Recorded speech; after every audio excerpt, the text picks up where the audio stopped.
one of the reasons why people are blind is not only because they can't see it, but they're using the wrong method of they're using their brain. God wired our brain to go a certain way, and when we do it that way, we can see the things of God. But when we rewire it to be Greek or Babylonian or something else, we see everything in the opposite. So when people want to attack the Trinity because they say that the Catholic Church invented it, it's like, first off, the Catholic Church never invented anything. The Catholic Church only perverted that which was already there. Correct. So for you to say that the Catholic Church invented the church, it's like saying they invented God. It's like, no, they didn't. They invented a counterfeit of a God that was there thousands of years before there was ever such thing as a Catholic. So to say that it just got invented by these guys during the Dark Ages is just ridiculous. So, and you know what?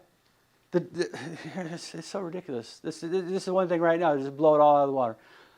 So there was a Trinity in Nimrod's day, the Tower of Babel, with this Nimrod, Semiramis, and Tammuz. That was the Holy Trinity of that day. That was long before the Catholics.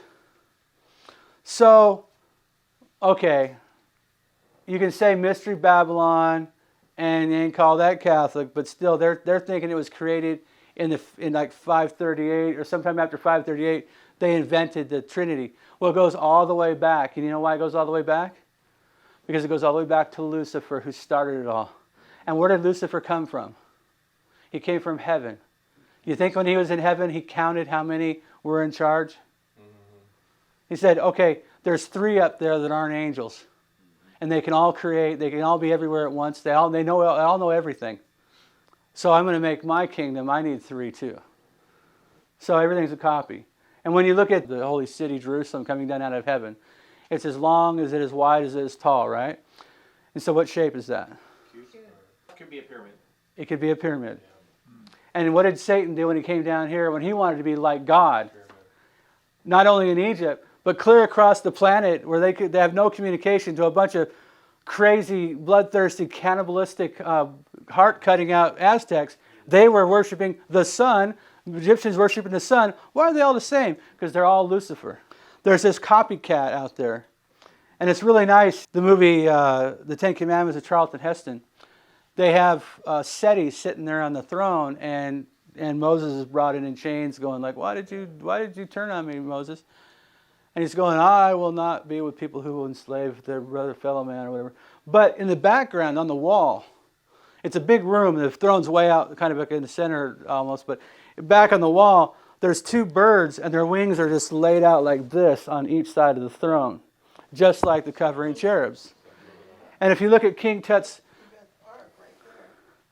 right, you have the 2 covering cherubs, but these aren't actually totally right, because one has the wing down and one wing up on both sides. These both have both wings up, but anyways, they're there. But so Lucifer, for his kingdom, he sets it up. But Lucifer was a covering cherub, right? So he represents one of those angels. So with Lucifer representing one of those angels, but when he came down to earth, he had his wings taken off, didn't he? Because he took the form of a serpent. And then so his wings were taken off. So now the covering cherub can be represented as a serpent or a snake, because and it's also crawling on its belly. So maybe it took his legs off too. Yeah, some power taken away. Right. So, but when you look at King Tut's throne, when they found all that gold in the thing, each side of the arms had a winged snake on each side. And so to go to the Aztecs again, to their pyramids, on each side of the pyramid, the steps going up, there's a railing, and the bottom of the railing ends in a snake head. So there's 2 railings, there's 2 snakes. That is a snake going down the whole pattern on both sides. Is there? But so you have them on both sides, and the altar, where they're going to sacrifice the guy and cut his heart out to the sun, is in the center. So you have two snakes on each side, or covering cherub or Lucifer.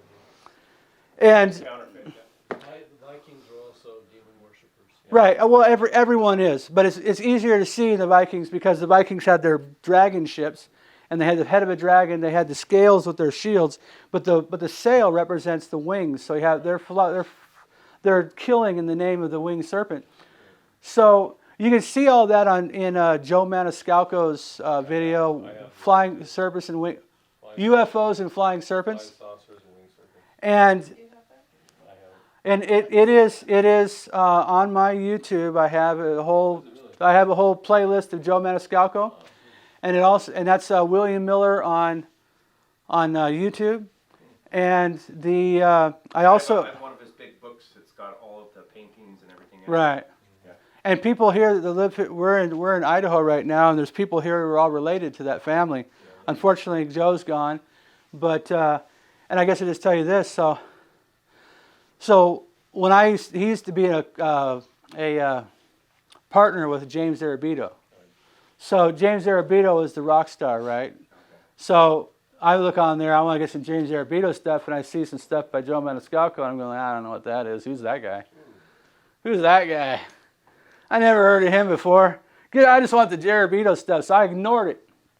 And at that time, I had an opportunity to get whatever I wanted. But from that time till now, LLT is now, because James is gone and dead, and Joe's dead, now it's run by his wife, and she is a complete liberal. So watch this. Arabito's wife? Pat Arabito is a liberal. Is she the one that finished the Seventh Day? Yeah, but she is Hal Holbrook, a movie star guy to do it. So there's some compromise already going on. But here's the thing. So Joe Maniscalco did a video, and it's fantastic, and you've got to watch it. It's called Which Bible? And it's one of the best ones I've seen on the King James Bible. And it brings out some facts that I never saw in others. Like for one, there was a great library in Alexandria, right? The center of all knowledge, right? Over in Egypt. And then the Jews were over here. Well, the Jews are known to be the ones who the 10 plagues came down on Egypt, the Red Sea opened. I mean, the Jews are pretty famous in the Holy Lands, right? And nobody wants them to attack because they don't want to lose, right? But the Alexandrians sent ambassadors to the Jews and said, hey, we'd like you to come down and teach us. Tell us about your God. We want to know about your God. Come down and bring your scriptures and show us. So they went to Alexandria, and they didn't come down to teach. They came down to be taught. And they were sent back Greeks. So the Jews sold their souls in that exchange because they listened to the serpent. God's not going around trying to compare his scriptures with their scriptures, let them adjust them and stuff. So that was an interesting thing, because you can see that after that point in time, after Alexandria, now the Jews' whole method, interpretation, and everything changes. Compromise. And that's probably about the time when you start saying, well, you know what, Jonah must have been a fable because no man could live in a fish for 3 days. And the Jews do not believe that they think it's a fable. They think it's those old Jewish stories. They don't believe if they were followed by a fish. They don't believe the word of God. So Pat Arabito. So I called them up and I said, hey, can I get the Which Bible video? And they're going like, oh, we don't give that out anymore. Okay.